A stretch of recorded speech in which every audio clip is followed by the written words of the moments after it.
Hello, and welcome to another episode of Through the Web, where we talk business, technology, and all things internet. I'm Dagogo. I'm Positive. And I'm Brayden. And today is going to be quite a, relaxed episode since we're wrapping up the year. Christmas is around the corner, New Year's, so we thought we'd go over a few stories, see what things are popping up in the news, and combine those two things together. So, how's your year, first of all? How Like on was a my personal year? level. Okay. My year was, had some good times, had some ups and downs. But yeah, overall good. I think there was a lot of, growth in terms of professionally and somewhat personally. So it was good overall. How about you? I'd say very, very similar. I had some goals that, I usually jot down at the year before, like the end of the year. So around this time of the year, I'd start jotting down plans for next year. So I'd say I hit most of them. Some of them professionally maybe could have done better, personally as well. But, I did run a half marathon, which was like a big deal for me. So that was good. Went through some personal stuff as well. Got sick many times. Mm-hmm. So that's something I want to improve upon. But no, overall, I'd say pretty good. I think even for the podcast itself, there was some, even though we didn't hit our 100K milestone, far from it. But, we had some interesting guests this year, from Devin to the CEO of Nothing to the CEO of Lightphone and one other guest as well. Will be showing up soon, hopefully by the end of the year. But I thought overall, not a bad year. Not a bad year. Brayden? I'd say it was a healthy mix. Work-wise, started working on all the Cold Fusion stuff. That's been fun. Some more projects on the sidelines and things I've been kind of working towards slowly. And then, some personal goals as well. Some health goals I managed to hit, which I'm pretty happy with. Awesome. Great stuff. Yeah, that's about it. Okay. So if we were to pick one or maybe a few interesting stories that we had covered, either on Cold Fusion or on Through the Web, or maybe even if we didn't, but on that general realm of tech, science, business, and all things internet. Is there any one thing that sticks out for you that you're like, this could be like, an interesting part of the year that you enjoyed covering or thinking about, or just in general?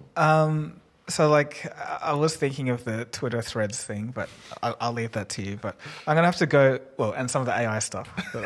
I'll leave that to other people. But aside from that, maybe I'd have to go with like the whole mind reading AI thing. So when Meta unveiled that they could basically recreate images from a person's head literally just by reading their brainwaves, I thought that was incredible. And also the I think Texas Austin University, who did a similar thing but with words, and it was probably an order of magnitude better than what was done previously. The reason I find that so interesting is because I feel that it's such an interesting use case for AI, because as the researchers were going through this process, they were starting to figure out that the AI models just happen to be very good to analogous to the brain. So in terms of the training and how well it could adapt to predicting what a brain was thinking, like just the setup of a AI system just happened to be a pretty good analog for that. So I think that's fascinating, and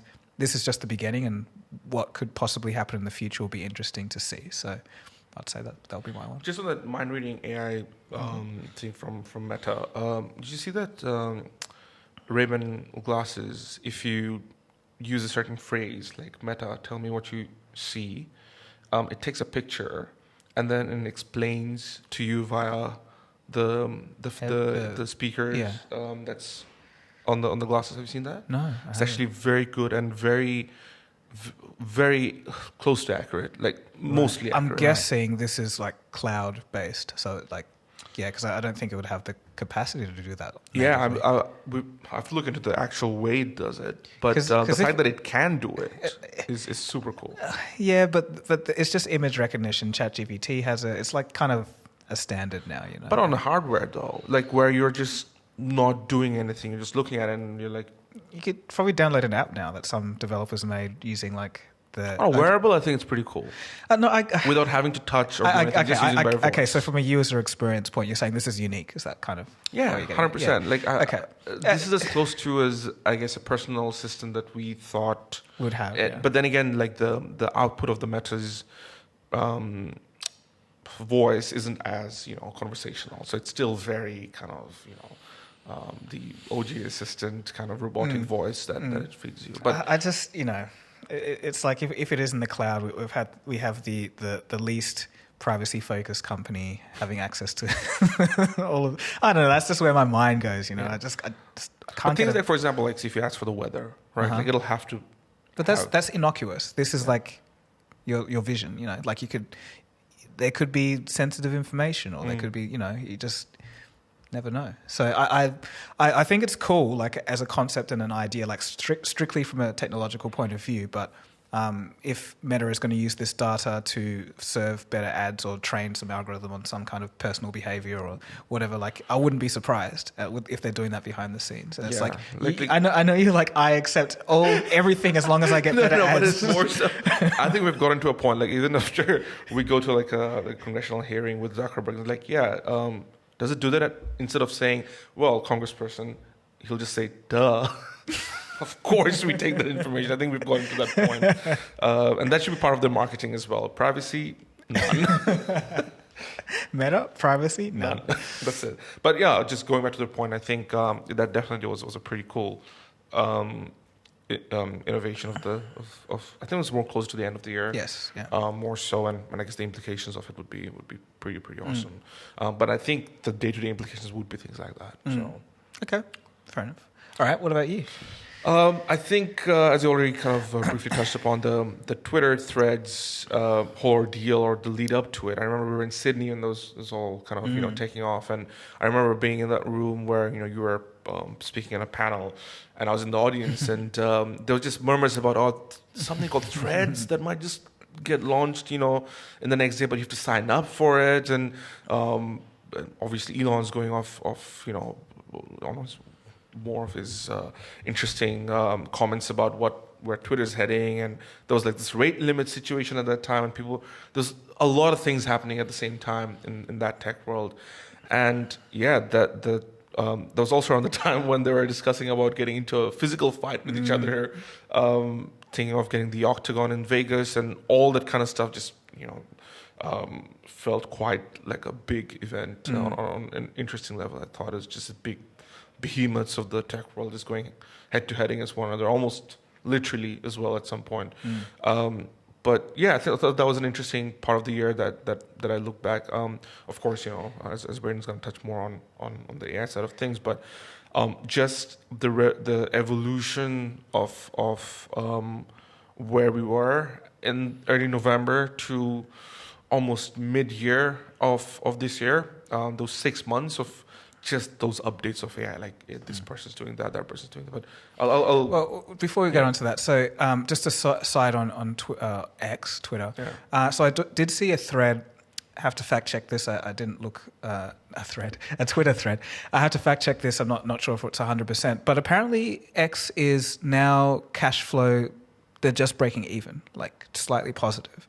So the first time that all the advertisers left, they actually came back within a few months. But the ad spend was less, but still enough to keep the company afloat. So I think as it stands, Twitter is self-sustaining, which I thought was quite surprising.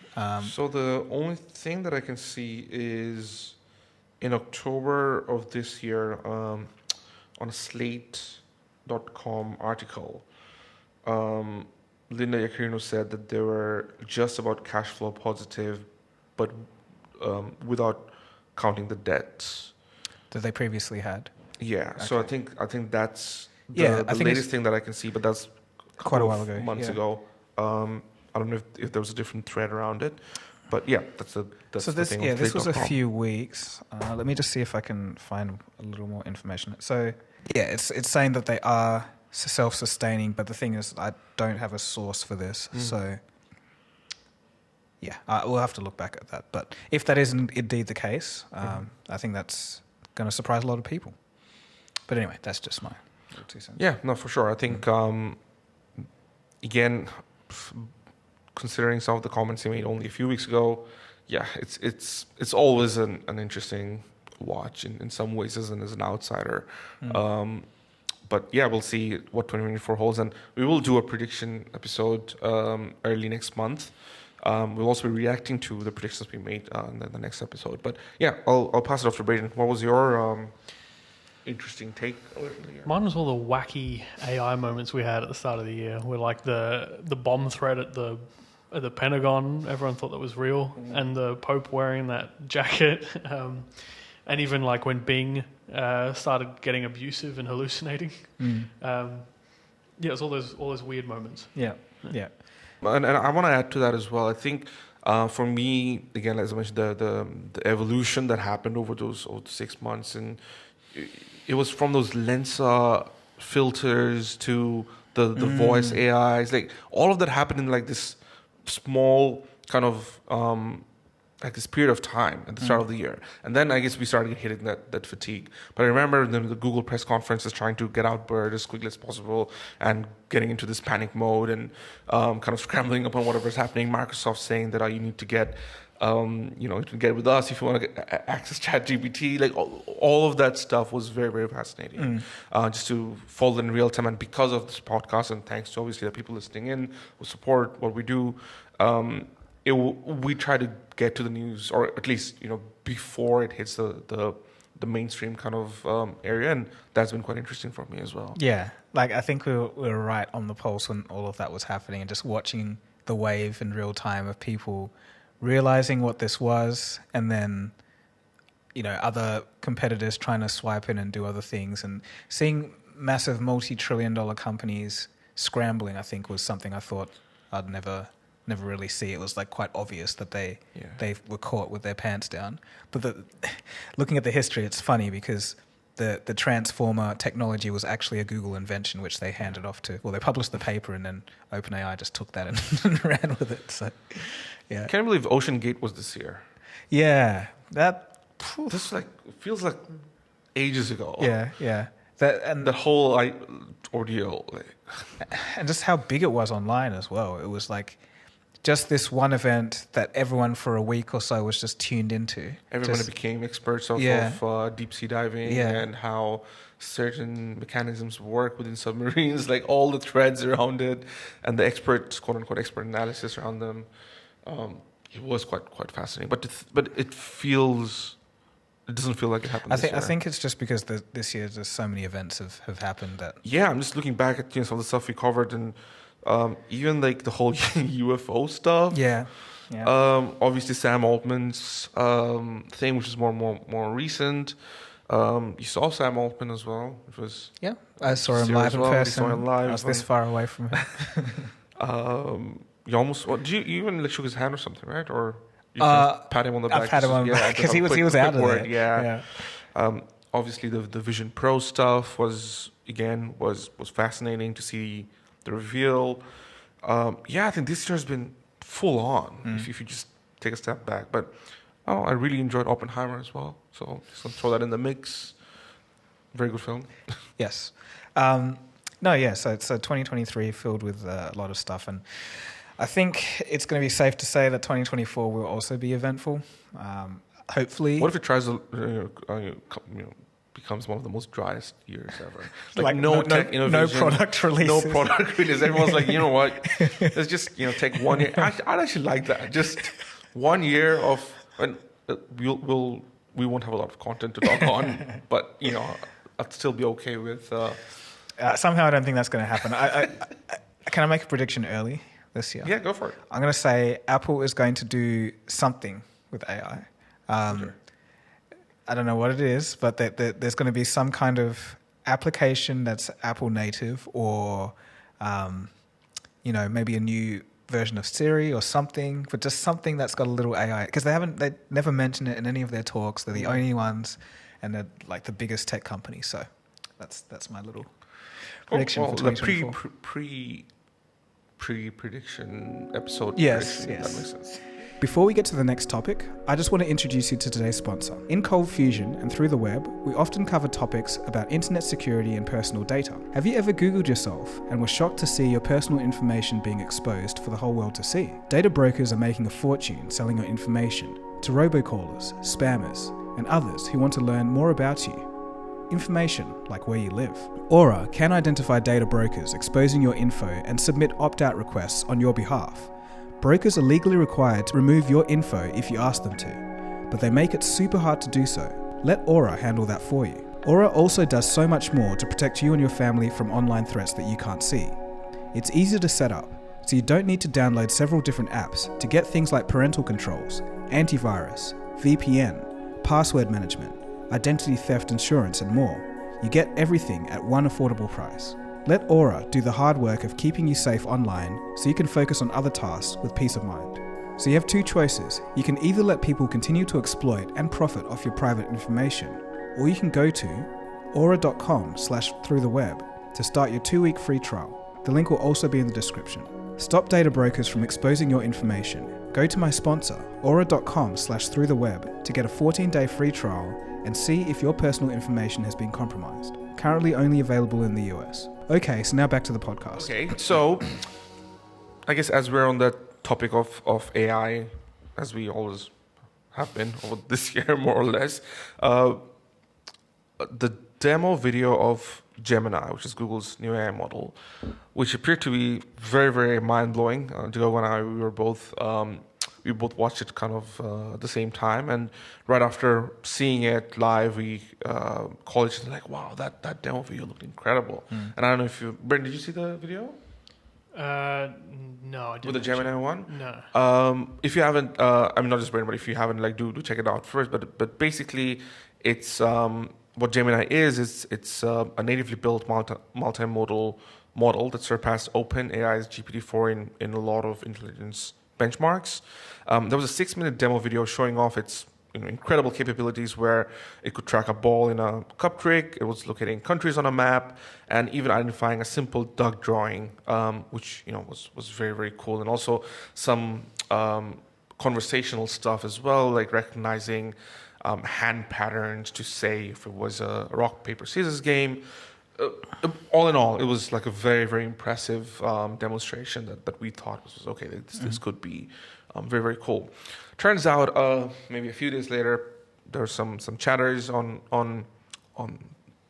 X, and people saying that this doesn't seem as I guess real time as some would have thought initially, and then later on, I guess Google obviously confirmed, but they actually did mention it in the release paper as well. So it wasn't like they were hiding it from the people. Yeah, it was on that press release. But and I think it still, they weren't hiding it, but I think it was very what do you call it? Misinformed, as in, no, that's not the quite misleading. Misleading is the right word. Yeah, it was quite misleading because they didn't. It was just a video that they showed, and you would assume everything in that video told you that was real time. This AI was faster than anything that you'd seen before. It was almost like a human being able to interpret real time images and video and explain and comprehend. But it was nothing like that. So. And I think before they showed the video, I remember they were talking about the full scope potential that this can reach, right? So I would kind of give you an analogy of how some GPU systems, or how some phones have certain benchmarks that they'll kind of use in their marketing, right? They'll be like, oh, it can reach up to a certain amount of performance, right? But in the fine print, they'll say it'll only be like for 5 seconds when everything else is kind of optimal. All the variables are like perfect. Only then that's like the full potential that could reach. And then they use that as the marketing material. I don't think this is the same, because in this showcase, they had benchmarks in there as well. And there were some questions to do with that as well. But that's, you could say the GPU advertising material and Gemini, benchmark to benchmark, you could say yes, they're lying or it's optimized. But this was like a full demo. It was like, this is the full potential video of the thing. So from a technical perspective, they were on the I guess legally or technically right, but on the ethical yes, slash moral end. But the thing, but then behind the scenes, it's like they I think if they simply like on the video itself, if they had even like exactly. That's what you'd normally I think do. That's the only thing where they could have added. Because normally in marketing material, you would see like I don't know, on cars you have like this model, maybe the overseas model, but then say like if it's a phone, it's like some scenes are simulated or something like that. Like there's some fine print, but they didn't have anything like that. It would just seem like this would be the demo. Yeah, but I think sorry. Go on. Oh, and then behind the scenes, you had like these little prompt engineers that were actually just saying what it should, like kind of guiding it in the right direction, and the images weren't real time. It was and I think the problem was like, because on the press release, even on the video that we watched, and the release for the press in some ways that they did initially, and even on the YouTube video, that they do mention in the descriptions and where not, like where they do link to the press release. But I guess again, because people just take the video on face value and then start sharing on threads and resharing it without any of those additional information, I guess that's where it starts. And but they should know that as well. Yeah, I think it's still Weasley. It's like, okay, I agree. It's like you got this video and it's like, oh, actually, no, we did the whole thing. Just go down to the description, click here, go to page 92 of the of the document, and then you'll see it. It's like, that's not how it works, It shouldn't, like, if you're doing it that way, it shows that you're not, I don't think you're honest. Yeah, I guess for them, I think for me personally, it's okay that they showed it the way they did in terms of the like I have no problem with the editing or not showing it in real time, but just the disclosure had to be a little bit more clear. I think that's where I had. But the thing is, why do it? Like, why do it that way? I guess you kind of have to ask the motivations for Google, because if you're saying that this is how it could be in the future, fine, but it's not like that. So why? I think that's what they said, though. They said it? Yeah, like in the press release and all the detailed blogs that they've released. Like they've even showed them how they got to that point. So it wasn't, again, they were trying to hide it, but that 6-minute clip is, again, within the video itself. If there was like some sort of like a line at the bottom just saying that this isn't real time, or this isn't a demo, or go X place to find more information, I think that would have been better, because then anybody who reshared those videos in and of itself know that this isn't that thing, because they have to be aware that people are going to share it as is without sharing it the link to the but then blog. And then you kind of think about it from like a macro point of view for Google. It's like, was this controversy worth it? Like, Gemini is a good system, it's great, but it's like now it's got this thing attached to it where it's like the headline is like, you guys lied. Is that? I haven't seen that much backlash. I think there were people who were more upset that it wasn't revealed that it was real time. But again, I don't think. Okay, I've been seeing quite a bit. Like, people are quite mad and upset about that. It's like, why lie? Like, yeah, I think it's still okay for them to kind of take that risk, because maybe they wanted the conversation to take place, and once they actually, if they deliver. Hopefully they don't, can the project as they do with all the projects. I think this will be way too important. Yeah, this is way into the depths for them to cancel. But I think it'll become worth it if they can deliver on what they've shown. Because if they can deliver on what they've shown, then it's okay, we'll forgive you on that. Yeah, of course. No, 100%. I think, the world that would bring forth, having a real-time AI system that's completely general, that's almost AGI, isn't it? It's getting towards there, like maybe 20% AGI. Staying on that AI side of things, do you see that ByteDance, who owns TikTok, their account was suspended by OpenAI? Yeah, I didn't see any headlines on that. So for those who don't know, they've been violating the developer license of both Microsoft and OpenAI, and this is ByteDance, by using GPT-generated data to train its own competing model in China. An OpenAI spokesperson had this to say. They said that all API customers must adhere to OpenAI's usage policies to ensure that the technology is used for good, while ByteDance's use of their API was minimal. They've suspended their account while they further investigate. If they discover that their usage does not follow these policies, they'll have to ask them to make necessary changes or terminate their account. And I guess because they're kind of building a competing model in China using information from within OpenAI, or basically just using the data to train its own, it just suspended the account for I guess until further notice and until they investigate. But so a couple of things, like banning them from Microsoft and OpenAI using the API. Yeah, so banning them, I don't know if they got the data, they got the data. That's one thing. But the second thing is, I think Sam Altman, or at least OpenAI in total, just seemed to be quite, I don't know, willfully ignorant or like blasé about handing out a API to everyone.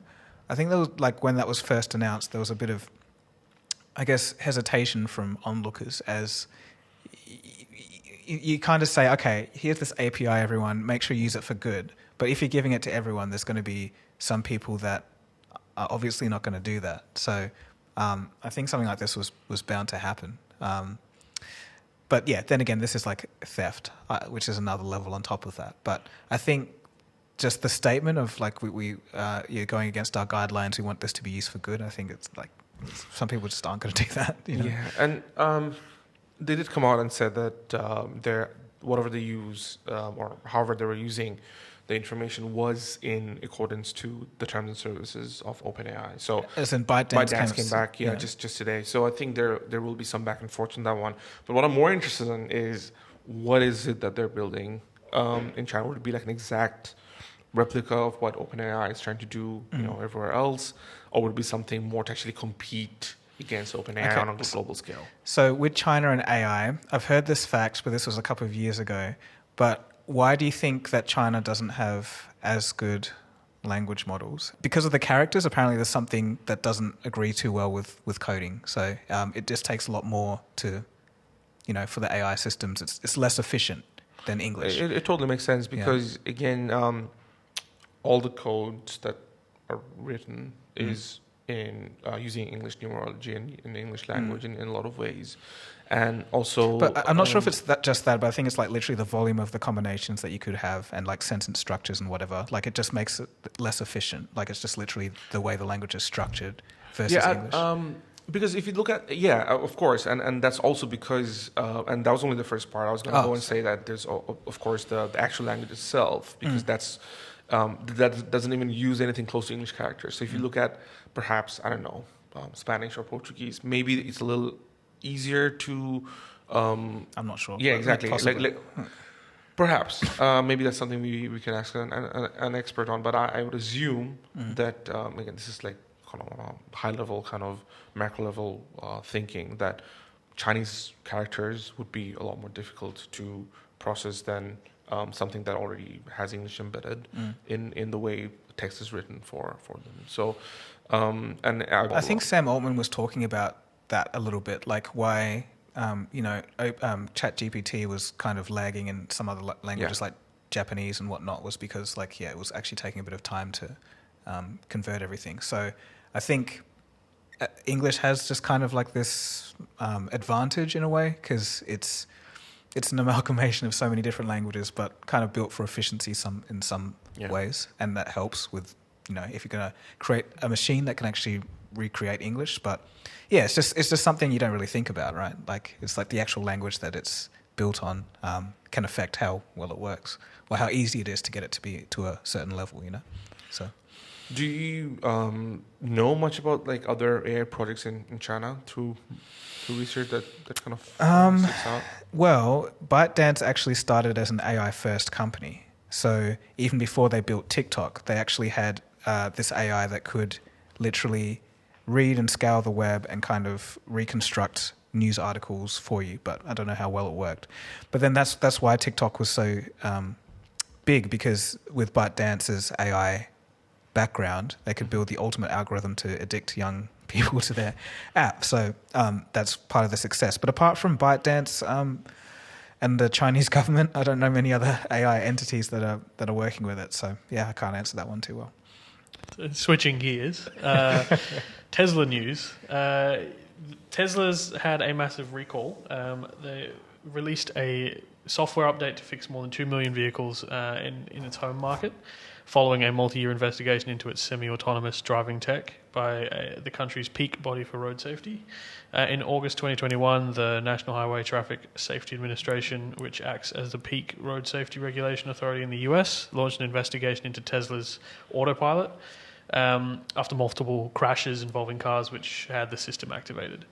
At the time, almost 800,000 Teslas were equipped with it, which is similar to the number of semi-autonomous systems offered by car makers, providing level 2 autonomous capabilities such as adaptive cruise control and lane keeping assistance.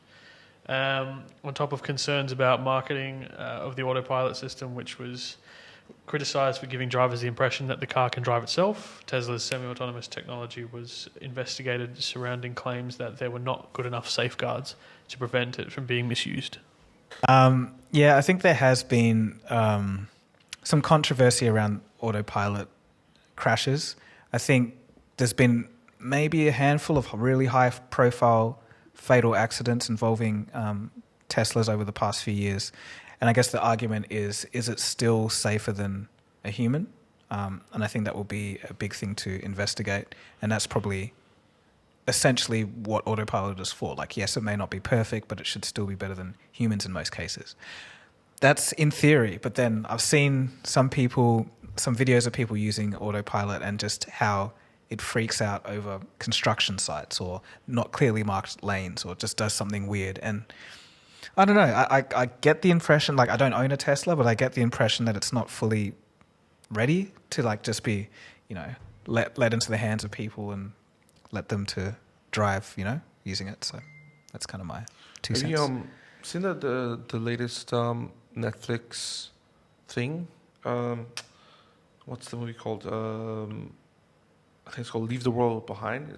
Watched it. You watched it already? And the Tesla scene. Where I haven't seen it, but apparently there's like lots of it's built around similar kind of Tesla stuff. I call it a societal thriller, so it's kind of the same as Black Mirror. Did you like it? I loved it. I thought it was so good. When did you watch it?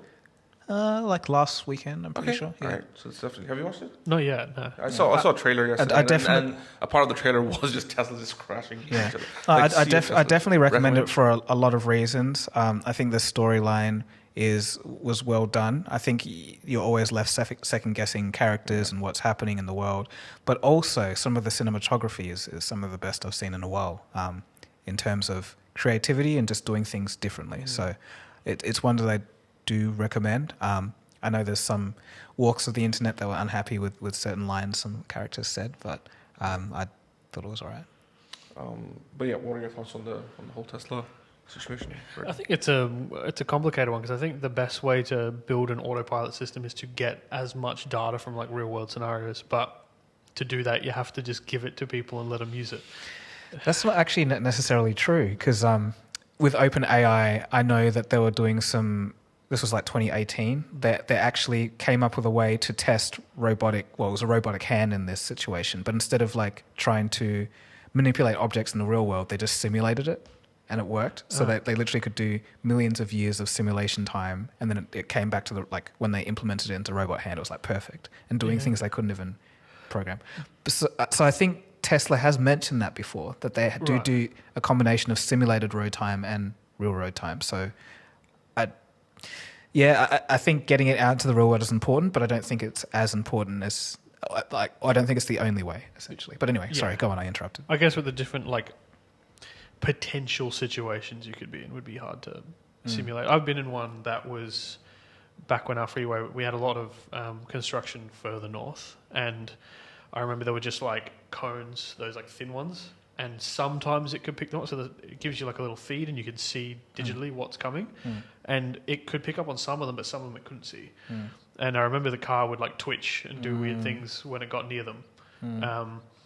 And that was a couple of years ago, and apparently it has gotten better, but I don't know. It's a weird one because even when they stopped using LiDAR sensors and started just relying entirely on cameras, I don't know. Like, how can they simulate that? Like when all the data the car receives is from just cameras identifying things, and then like I didn't think it would be that effective when it got dark either.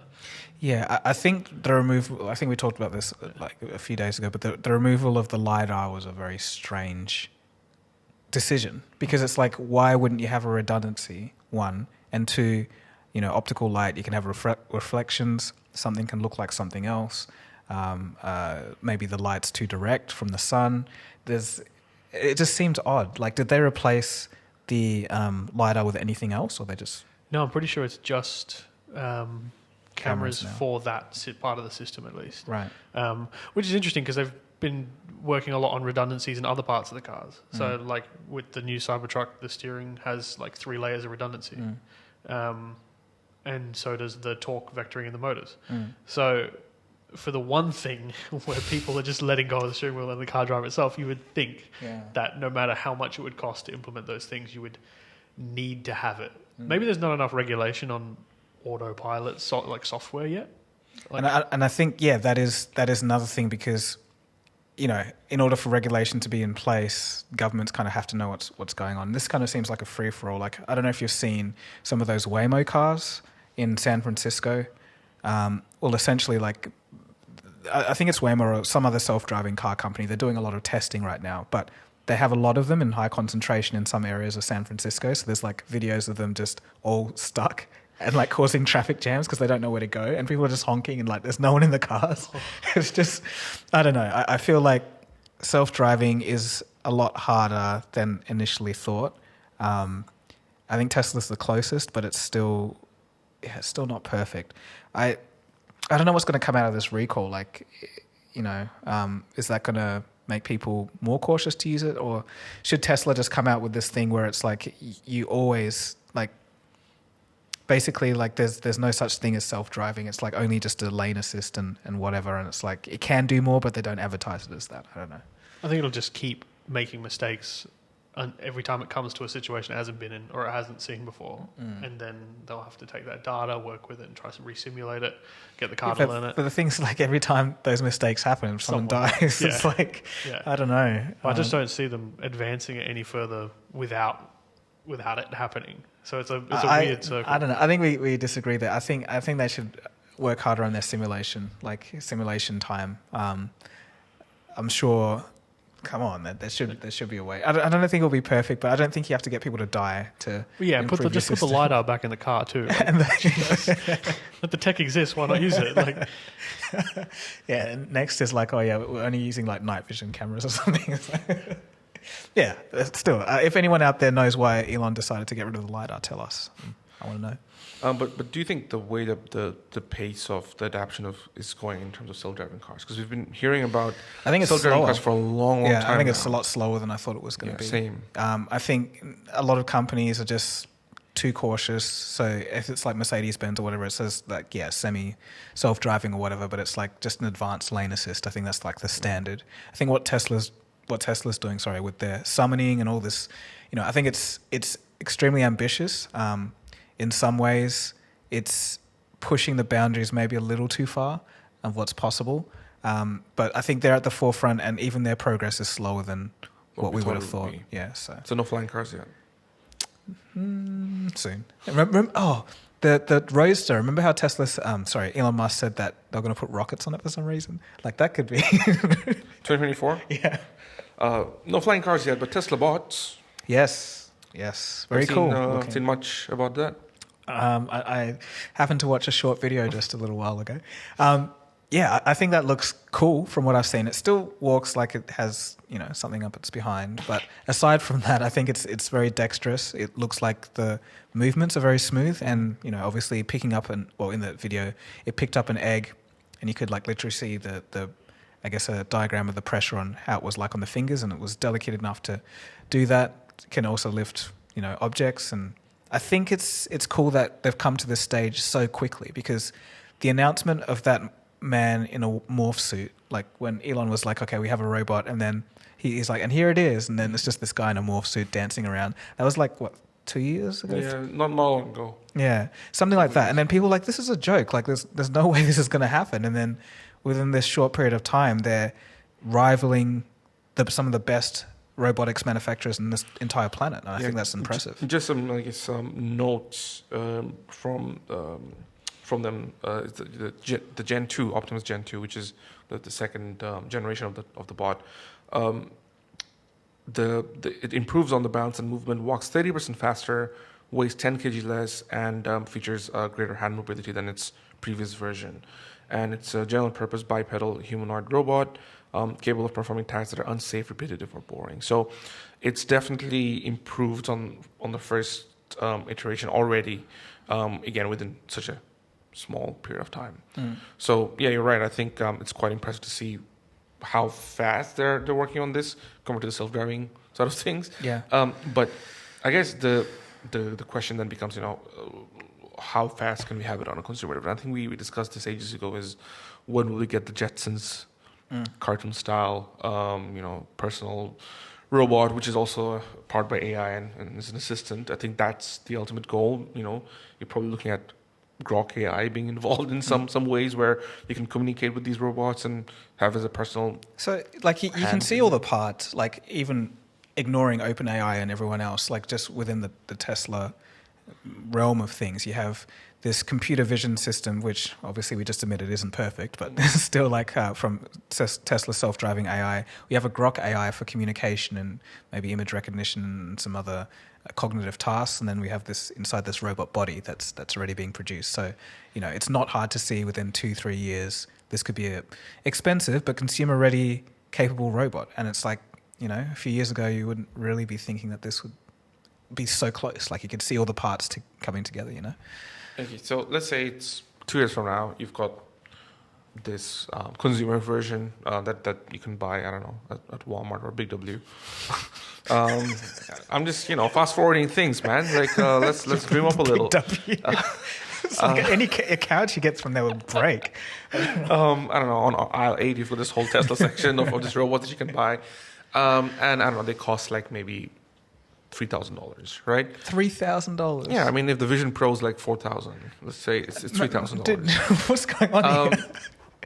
And then it's very kind of it's as close to a good personal assistant you can get around the house. It can do basic stuff like cleaning, washing dishes. What else? Just everything involving water. Yeah, I think that's the last thing I'd want to do. But yeah, go on. Yeah, but most of the things that you'd want, just chores around the house and stuff like that, and also it's obviously a smart assistant around the house that'll replace the speaker, for example, right? The smart speakers. So would you get something like that? $3,000. I don't think it's going to be cheaper, honestly. No, but $3,000 is way too cheap. Like, you think it's cheap? Yeah, I'm assuming for a Tesla bot at least like 25 grand. Oh no, of course. I think the initial. Right, but I don't think day-to-day people are going to get. No, of course not. For industrial business purposes. But if there was a consumer version of it at $3,000, that does most of the day-to-day stuff around the house. I just don't think that price point is ever realistic. Honestly, like with the technology that goes into this, the $3,000 version would be like this big and made out of Lego or something. Let's say we get there. Okay, all right. Well, yeah, of course, I'll get that. Okay, yeah. So the reason for me asking that question was just to get like an idea of if something like this will be used around the house. So the thing is, like, I'm saying I'd buy it because it's just super novel and cool, but then when I really think about how useful it would be, like, so I'm thinking of getting one of those robot vacuum cleaners, Yeah. Actually saw a pretty good review. I was like, that actually looks pretty cool. But the thing is, once I have that, all the extra stuff is like, do I really need a robot to do that? It seems like I don't know if I'd really use it that much. So I'll get it for the novelty factor and then maybe just sell it on. I don't know. Like, I'll do a review and sell it. At $3,000. I'll also add it can edit parts of her videos. Yeah, if you can edit for me, sure. At $3,000, if it can actually do all your household stuff, so it can actually go sort out your washing, hang it on the line, it can cook for you, it can do all that stuff. I can see it saving a lot of time, especially if you're busy. But I don't know. Tesla said it would be around 20 grand. Yeah. So it's like, at that price, it's a car or a robot. You know what I mean? So I don't know. I feel like it's got a very niche use case. Like if you were someone who had enough money and was busy enough to have like a maid or cleaners come in every week in your house, then yeah, this would be a really good replacement. But for like your average human being, I don't know. At $3,000, sure, but at 20, no way. Yeah, I think at 20 you're looking at like only business to business use cases. As you mentioned, like maybe a cleaning company would maybe hire like a fleet of these to get their stuff done in some ways, or in other capacities of doing menial tasks around warehouses or something like that. Do you kind of sense that the conversation is slightly going into a certain direction? It's kind of like, you know, we're looking at the take replacement. Yes. Don't use the R word. Replacing humans. I mean, ultimately, yeah. I think that's the fear. That's the.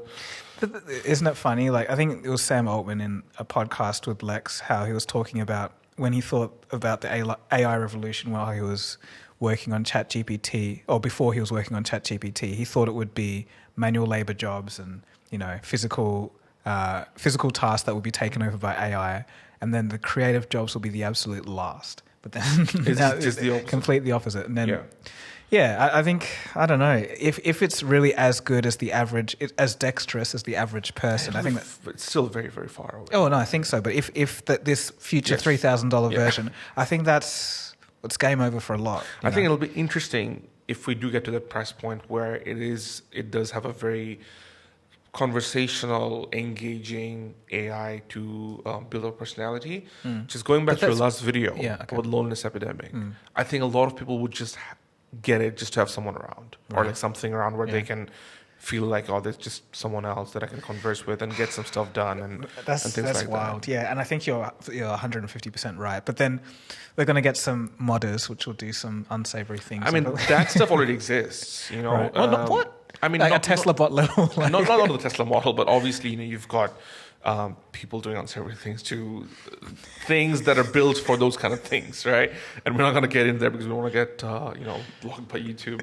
But obviously, for those who understand, that's what we're saying. But with the Tesla bot side of things, I think just for loneliness purpose, if you watch the last video on Cold Fusion main channel, I think at $3,000 price point, a lot of people will be willing to pay that price to, again, if you're alone in an apartment and you know, if it's a conversational kind of entity, I think you just imagine if it had like, you know, the Google Gemini level or proposed level of like image recognition, and it could see a video and comment on it in real time, and then you could be like, oh, Tesla bot, do you want to watch a movie with me? And then that's exactly what I mean. Yeah, and then it'll be able to comment. It'll be able to comment on what it's seeing, and like just like watching with a friend. Yeah, like, you know, like what do you think? Maybe take the character of a movie critic, or maybe take the character of, you know, I'll feed you the data of my friend who's not here, that I haven't been in touch with in the last 10 years. It's okay. Let's go around. How do you feel about a future like that? To say 20% of all people that were lonely did have something like this, and it was just common. I just saw this thing just before coming here. Like the biggest indicator of a long, happy life. Obviously, you've got exercise and eating right and whatnot, but they apparently come in rank 3 or 4.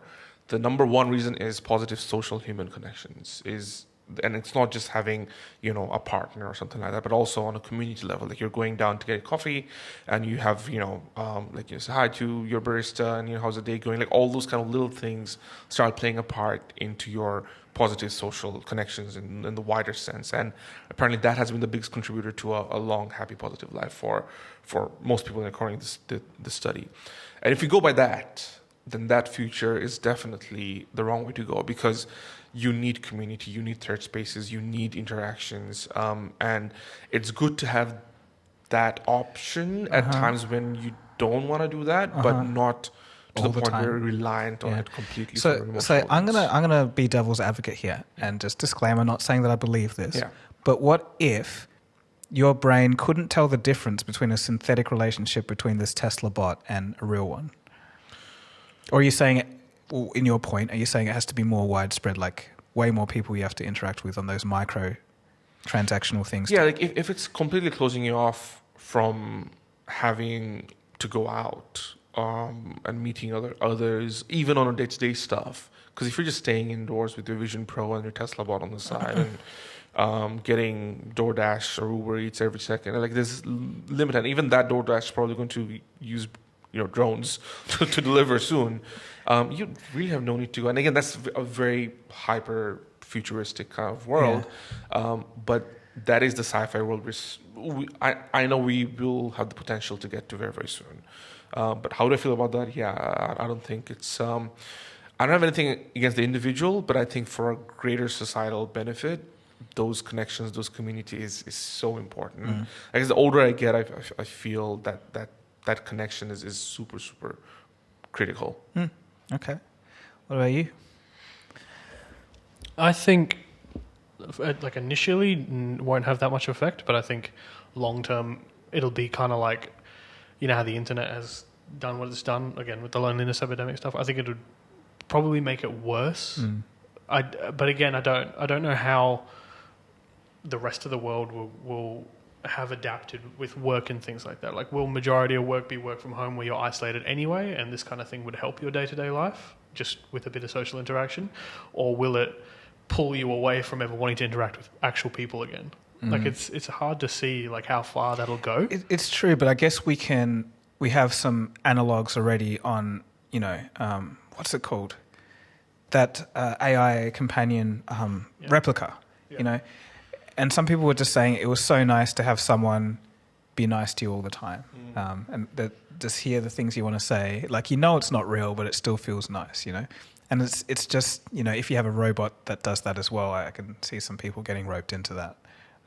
It just becomes, people are too hard to deal with. I'd rather just have someone who's nice, And we touched on this kind of idea maybe on the first few episodes of the podcast, where I keep going back to the question I asked you, like your favorite band, if you found out that they were all AI, right? And again, how does that change your relationship to the music you consume or to them in general? And you said that it definitely changed how I viewed them. And I think that goes back to the fundamental reasons that human stories, human connections is important for that. And, I have many online internet friends that I've never met. Just met through mutual stuff, or because I work on a lot of projects online that hasn't required me to meet them. But you develop some sort of like a personal connection because you either share the same interests or do certain things. But as kind of time goes on and I haven't met them in real life, and then I don't know, somebody reveals that they were just an AI the whole time, I would feel a sense of loss. It's almost like losing a friend, losing like a person that I knew or thought I knew. But that's kind of going backwards in both cases. It's something you thought was real isn't, but it's like, what if something that isn't real felt real? Like, it's the opposite way. So I've been hearing a bit of that, but for me personally, obviously, I think I'd hope that I wouldn't fall into something like that. Like, I'd be like, clearly it's an AI, but I don't know. It's one of those weird things where it's like maybe a bit of a grey area for some people, just depending on how you think about things. Some people might be okay with it, others might not be. And we know what the uncanny valley in terms of human facial recognition of how humans recognize faces, and there's the weird uncanny valley where people get scared, or feel unsettled. I think there needs to be a version of that when we talk about AI chatbots, like where there's this actual humans and there's like full.